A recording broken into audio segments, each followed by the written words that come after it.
Ninth question.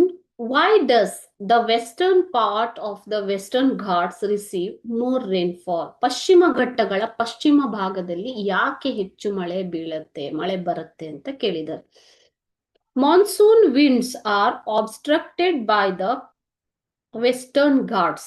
Okay, so monsoon winds ಅಂದ್ರೆ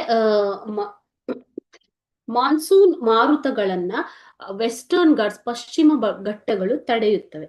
ಆದ್ದರಿಂದ okay, so as such maximum rainfall is seen to the west of the Ghats. So ಪಶ್ಚಿಮ ಘಟ್ಟಗಳು monsoon ಮಾರುತಗಳನ್ನ ತಡೆಯುವುದರಿಂದ ಪಶ್ಚಿಮ ಘಟ್ಟದ ಪಶ್ಚಿಮ ಭಾಗದಲ್ಲಿ ಅತಿ ಹೆಚ್ಚು ಮಳೆ ಬರುವಂತೆ ಸಂಭವ ಇರುತ್ತೆ. Okay, so due to monsoon winds are obstructed by the Western Ghats, the west part of these Ghats get maximum rainfall.